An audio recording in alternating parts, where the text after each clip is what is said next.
The quest for a great Star Trails photo continues. Hi, I'm Jeremy, and this is how to get a great photo despite some poor, even dangerous planning.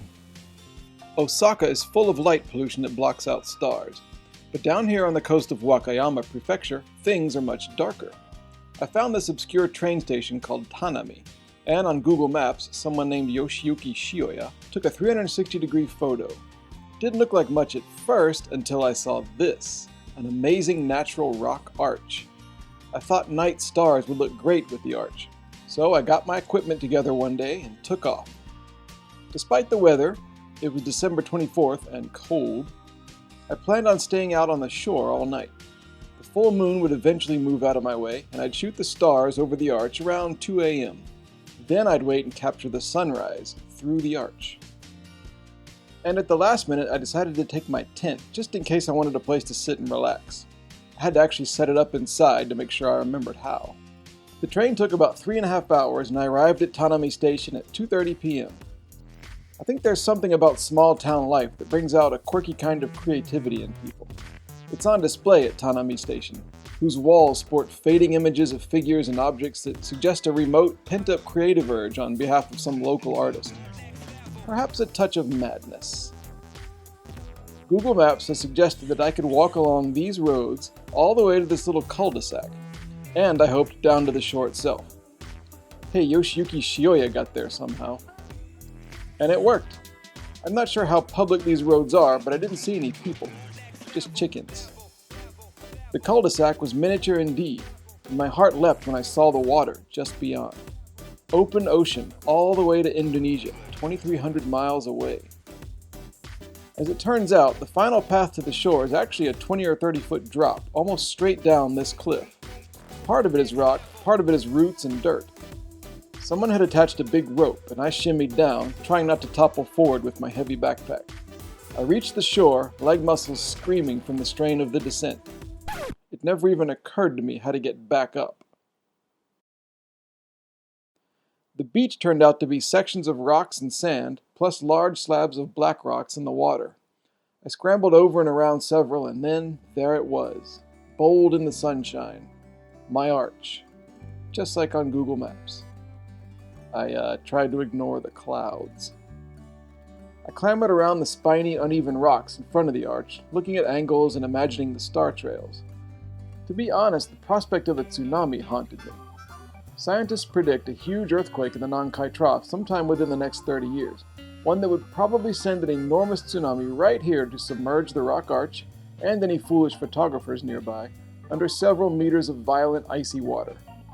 In fact, that morning the news wasn't encouraging from Indonesia, which geologically isn't actually that far from Tanami. The earth was angry. The chance I'd have to attempt a sudden nighttime getaway to higher ground was not zero. So I chose a spot on the slightly more comforting sandy beach for the photo.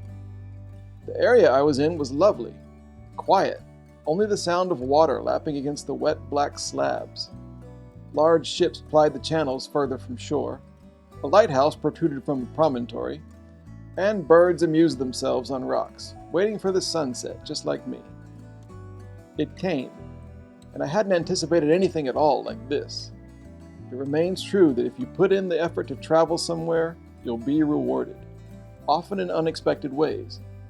Without getting too dramatic about it, I felt I'd earned this one. You don't see this sort of thing in the city. I felt like I was the only human witnessing this, and from this angle, I was. After sunset, it got dark quickly and much colder. I did set up my tent where I had dinner and read Michael Palin's diary on my Kindle, waiting for the start of true darkness. When the moon emerged, I realized it would probably illuminate the arch nicely for my photo. It was now only 8 p.m. I could start photographing now. I was already shivering. No need to stay out here all night in this cold and lonely spot, possibly on private land, with no sleeping bag or warmer clothes. My one piece of comfort, the pack of 12 heating pads I'd bought, turned out to be one pad that lasted 12 hours. Japanese packaging got the better of me again. So I decided in the end not to get hypothermia. I'd hike out right after the photography and go get a hotel room in Kushimoto for the night. I set up the camera on the tripod and took exposures for about 90 minutes. sitting grimly in the tent and checking on the camera every now and then. And when I had what I needed, I packed up the tent and tripod and everything and left. Well, I tried to leave. Finding the cliff and rope again was hard in the dark, but I finally did it. With my heavy pack on, I pulled myself 2/3 of the way up, where I paused to look up at the remainder of the cliff. Several feet of sheer, flat rock. There was no way. I'm no climber. I immediately shimmied back down to the water's edge, exhausted and a tad concerned. There was one other possible way out. I could walk along the beach and, if I could get past whatever this is, make it to this staircase that you can see on Street View and walk through some people's backyards back to town. It was my only option. I didn't really take photos and videos of this portion, so I just have to describe it. The whole beach was a dark expanse of large jumbled stones, 5 to 10 inches across. A twisted ankle was a distinct possibility, and that would really complicate my evening. I did have a headlamp, and I managed to take this single photo. The headlamp only lit a tiny spot right in front of me, and I picked my way over the rocks in an uneven, zigzag manner. Sometimes I had to negotiate over some boulders. Not easy in the cold darkness for a guy who is not a climber. Eventually, I reached the moment of truth, that thing that looked fearsome on the satellite photo.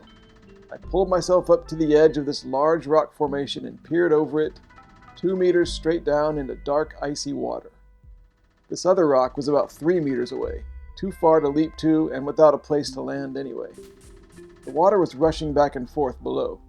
Who knows how cold and deep it was? The impossible cliff was better than this. Deflated, I trudged back towards the rock arch.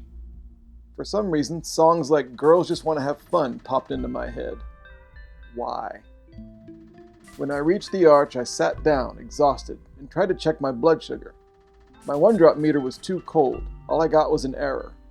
I knocked back some glucose powder just in case, and returned, nervously, to the cliff. This time, truly out of options, I again hoisted myself up 2/3 of the way to the sheer rock part, and I told my arms it was all in their hands now.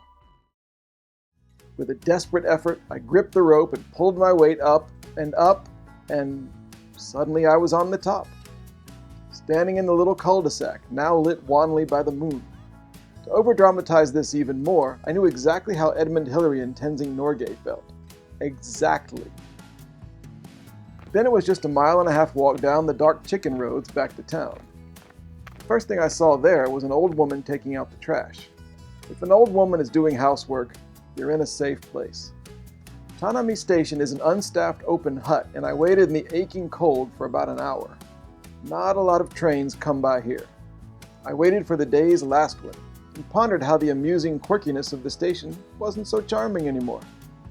The beasts and figures on the wall watched me weigh several more strips as the cold continued to overwhelm my blood sugar meter. I did make it to Kushimoto, the only passenger on the last train of Christmas Eve, and just after midnight checked into a small hotel near the station for about $50. My meter finally worked inside. Blood sugar 282. From my 4th floor window, I actually had a view out across the town to the ocean, and tried a final stars photo. The camera pointed out the open window that let in more frigid air. Hey, why not? On Christmas morning, blood sugar 133, thank you very much Santa Claus, I rode an early train back to Osaka and checked what I'd photographed on my computer. I captured not only stars, but airplanes. I also managed to get the different colors of the stars, because they're not all the same. For this final image, I merged 191 photos, and lightened and colored it like I wanted. And here's what I got for all of that effort. Star trails over my rock arch, the eerie lights of Kushimoto glowing in the background. Not technically flawless, but for me a perfect memento from a wild December adventure on the desolate and bone-chilling coast of Japan.